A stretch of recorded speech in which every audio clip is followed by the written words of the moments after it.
आज बिहार की बात में हम लोग बात करने वाले हैं एनडीए को लेकर के। एनडीए में किस प्रकार से अभी घटनाएं घट रही है उस पर आज हम लोग चर्चा करेंगे। देखिए, खास करके जो अभी एनडीए का जो अभी स्थिति है उसमें चिराग पासवान ही उनके लिए एक कठिन पहेली बने हुए हैं। और उसके पीछे कारण है, उसके पीछे मुख्य कारण है प्रशांत किशोर से उनकी नजदीकी। और चिराग पासवान ये चाहते हैं कि अगर हम प्रेशर पॉलिटिक्स करेंगे तो हमें ज्यादा से ज्यादा सीटें मिलेंगी। बहुत दिनों तक उनको समझाया गया, उनको उनको उनकी जो जिस प्रकार की भाषा शैली थी उस पर लगाम लगे और जनता के बीच में इस प्रकार का वो मैसेज दे रहे थे। वो ये साबित कर रहे थे कि एनडीए में अगर सबसे ज्यादा कोई सीएम पद का दावेदार है या जो बिहार की सबसे ज्यादा चिंता करता है वो चिराग पासवान है। और बाकी लोग जो हैं वो किसी काम के नहीं हैं, उनके उनके सिर्फ समर्थन पर हम कर सकते हैं। और बिहार फर्स्ट जो उनको बात करते हैं उससे उनको लगता है कि लोग उनके प्रति एक सहानुभूति भी होनी चाहिए कि उनके पिताजी किस प्रकार से बिहार की राजनीति करते थे। और दूसरा कि वो युवा है, वो सबसे अच्छा सोचते हैं। तेजस्वी यादव उनके सामने कुछ नहीं है, या नीतीश कुमार जो अब तक किए वो सब बौना है। अब इन चीजों पर आप देखेंगे तो और गौर करेंगे तो जिस प्रकार वो अपना कदम बढ़ा रहे थे, एनडीए के भीतर उनका विरोध तो हो रहा था, लेकिन एक बार नीतीश कुमार ने भी उनको भरे मंच पर समझाने की कोशिश की, उनको उनके पिताजी की याद दिलाई। भाजपा भी दबे जुबान, वो तो साथ में है लेकिन दबे जुबान उनको बार बार इशारा करती रही। लेकिन अब ऐसा है कि अब भाजपा को भी लगता है कि अगर इनको ना रोका गया तो जिस प्रकार से अभी राजनीतिक गतिविधियां बन रही है बाकी पूरे बिहार में, उसके हिसाब से अगर चिराग पासवान इसी प्रकार अगर बोलते रहे तो बड़ी समस्या होने वाली है। और वो समस्या ये होगी कि कहीं ना कहीं गठबंधन को बैकफुट पर आना पड़ेगा। जैसे उन्होंने बोल दिया कि मैं उस सरकार को समर्थन कर रहा हूँ जिससे अपराध पर लगाम नहीं लग रहा और मुझे शर्म आ रही है। तो ये सब बातें कहीं ना कहीं सरकार की नीति को डैमेज कर रहा था और इससे झटका भी लगा है। इसके अलावा बहुत ऐसे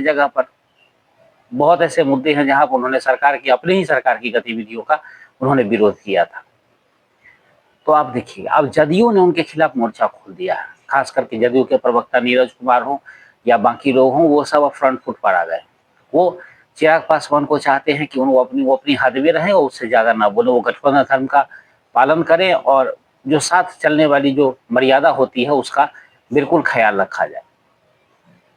वहीं भाजपा ने भी अब उनको बताना शुरू कर दिया है कि भाई देखिए, आप इस प्रकार की अब गतिविधि ना करें, अगर आप ऐसा करते हैं तो फिर दिक्कत हो जाएगी।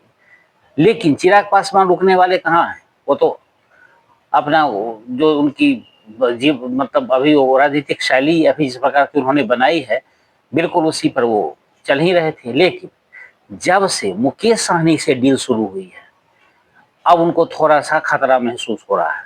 और मैंने कहा था कार्यक्रम में, अगर मुकेश सहनी आ जाते हैं तो चिराग पासवान भी चले भी जाए तो कोई फर्क नहीं पड़ता है। क्योंकि ऐसा नहीं है कि मुकेश सहनी बहुत ज्यादा इम्पैक्ट डालने वाले, लेकिन जो मैंने कहा था कि जो वोटर मुकेश सहनी के साथ है अगर वो आ जाते हैं और कंप्लीट पैकेज निषाद का अगर मिल जाता है, उनके साथ जो भी और लोग जो जो जुड़े हुए हैं वोटर्स एनडीए को, तो फिर चिराग पासवान की आवश्यकता नहीं पड़ेगी। और चिराग पासवान इस बात को बखूबी समझ गए। आरजेडी के साथ जाने के बाद उनका जितना भी ये राजनीतिक प्रवचन वो कर रहे हैं वो सब धरा का धरा रह जाएगा। उनके पास सिर्फ एक ही रास्ता होगा जिसका वो हमेशा गुणगान करते हैं, यानी प्रशांत किशोर। और प्रशांत किशोर उनको अभी काम आने वाले नहीं है। हाँ, एक बात लोग कयास लगा रहे थे कि उधर ओवैसी, प्रशांत किशोर, आईपी गुप्ता, मुकेश सहनी, ये सारे लोग, और हो न हो अगर सीटों का अगर सही तालमेल नहीं हो पाया तो कांग्रेस भी आ सकती है इनके साथ। प्रशांत किशोर हर किसी को थोड़ा थोड़ा चारा डाल के देखते रहते हैं कि कहीं इसमें कोई आ जाए तो बेहतर होगा। उन्होंने बीजेपी के भी कुछ नेताओं को अपनी ओर किया है, जिसमें सुधीर शर्मा भी जो गए हैं, वो एक बड़ा चेहरा थे युवा में, वो चले गए हैं। तो इस स्थिति में देखिए तो प्रशांत किशोर अपना हर जगह जो है थर्मामीटर लगाते रहते हैं, जहाँ उनको टेम्परेचर सही मिल जाता है वहाँ काम करके निकल जा रहे हैं। तो इस स्थिति में चिराग पासवान से जिस प्रकार की उनकी नजदीकी हो रही थी और चिराग पासवान जिस प्रकार से उनकी भाषा शैली का प्रयोग कर रहे थे, तो उन पर लगाम लगाना एनडीए के लिए बड़ा ही महत्वपूर्ण हो गया था। अब ये देखना है कि चिराग पासवान किस प्रकार समझते हैं इन बातों को, कि अगर इस प्रकार की हम गतिविधि रखेंगे तो एनडीए में बने रहते हैं या नहीं बने रहते हैं। तो इन तमाम चीजों पर अगर आप गौर करेंगे तो चिराग पासवान के लिए थोड़ा सा कठिन हो जाएगा। जिस प्रकार से वो चाहते थे अपनी सीटों की संख्या बढ़ा देना, आप देखिए ना, जैसे मुकेश सहनी से ही डील हो रहा है, तो उसमें ये नहीं है कि मुकेश सहनी वहां महागठबंधन में 60 सीट की डिमांड कर रहे थे और यहाँ एक कैबिनेट मिनिस्टर, अपने लिए भाई के लिए मंत्री पद और विधान परिषद में स्थान, और जो 10-12 सीटें मिल जाए उसी में हम खुश हैं।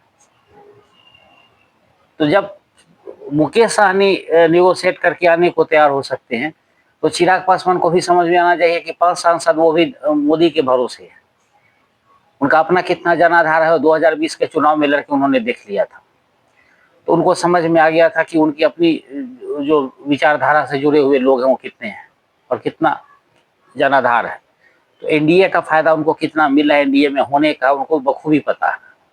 तो अगर उन्होंने अपने आप में इन गतिविधियों को, अगर जिस प्रकार से वो कर रहे हैं उस गतिविधियों में अगर सुधार नहीं किया, तो हो सकता है कि एनडीए में उनके लिए जगह ना बने, क्योंकि अब किसी प्रकार का समझौता मंजूर नहीं है। क्योंकि केंद्र में जिस प्रकार की राजनीति हो रही है, या एसआईआर के मुद्दे पर जिस प्रकार से बिहार में भी बवाल हुआ था, इन तमाम चीज़ों को देखिए तो कहीं ऐसा कोई ऐसा विषय नहीं है जिसको चिराग पासवान ने अनछुआ रखा है। सब तो उन्होंने कुछ ना कुछ अपने विचार दे ही दिया है, और वो कोई भी सकारात्मक विचार नहीं रहे। कभी कुछ बोलते हैं, कभी कुछ बोलते हैं।